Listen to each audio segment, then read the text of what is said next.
नमस्कार, मैं हूं आशीष और आप देख रहे हैं आशीष कॉमर्स क्लासेस।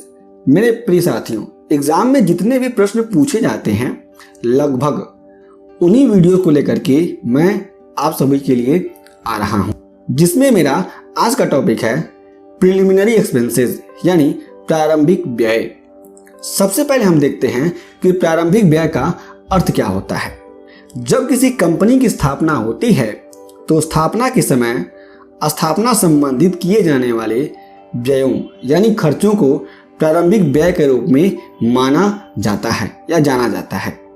यहाँ पे आप लोग साधारण शब्दों में समझ सकते हैं कि जब किसी कंपनी की स्थापना होती है तो कंपनी की स्थापना के समय जितने भी खर्च होते हैं उन खर्चों को हम लोग प्रारंभिक व्यय के नाम से जानते हैं। वो खर्चे कौन कौन से हो सकते हैं उनको हम लोग आगे जान लेते हैं। प्रारंभिक व्ययों के अंतर्गत जिन व्ययों को शामिल किया जाता है वो कुछ इस प्रकार से हैं। पहला, कंपनी के पंजीकरण के लिए आवश्यक प्रलेखों को तैयार करना, यानी अगर कंपनी का पंजीकरण हो रहा है तो उसके लिए जितने भी प्रलेख यानी जो भी डॉक्यूमेंट्स बनेंगे उनको तैयार करने में जो खर्चा आएगा वे सारे खर्च इसमें इंक्लूड होंगे।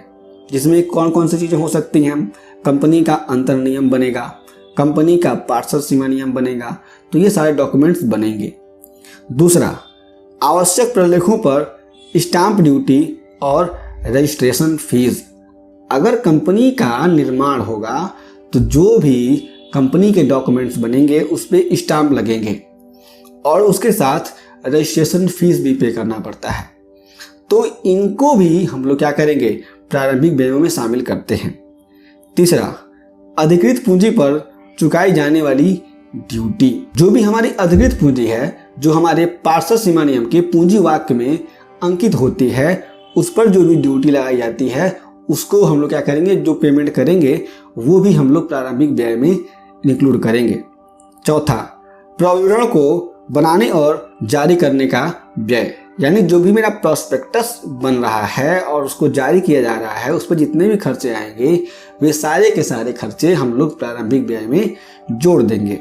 पांचवा, कंपनी की प्रारंभिक पुस्तकों और सार मुद्रा की लागत। अब जो कंपनी का प्रारंभिक पुस्तक बनेगा और जो कंपनी का मुहर वगैरह बनेगा उस पर जो लागत आएगा, जो खर्चा आएगा, उसको भी हम लोग इसमें इंक्लूड कर लेंगे, जोड़ लेंगे प्रिलिमिनरी एक्सपेंसेस में यानी प्रारंभिक व्ययों में। छठवां, अभिगोपन यानी अंडरराइटर्स का कमीशन।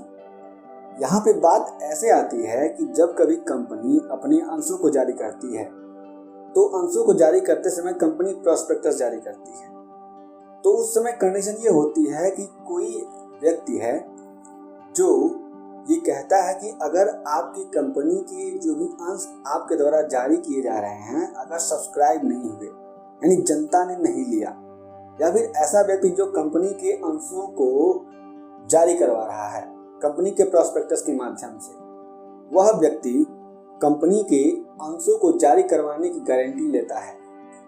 ठीक है, तो उस समय उसको जो भी पैसा दिया जाता है उस गारंटी के बदले में उसको हम लोग कमीशन बोलते हैं, उसको हम लोग अंडरराइटर कमीशन के नाम से जानते हैं। सातवां, चालू व्यवसाय को खरीदने हेतु व्यवसाय की संपत्तियों और दायित्वों के मूल्यांकन को दी गई फीस। तो ये सारे खर्चे थे जिसको हम लोग प्रिलिमिनरी एक्सपेंसेस यानी प्रारंभिक व्यय में जोड़ते हैं। तो मेरे प्रिय साथियों, आपको ये वीडियो कैसा लगा हमें नीचे कमेंट बॉक्स में जरूर बताइएगा। यदि आपके पास और कोई भी प्रश्न है तो उसे भी जरूर बताइए। हम फिर से मिलेंगे एक नए वीडियो के साथ, तब तक के लिए जय हिंद।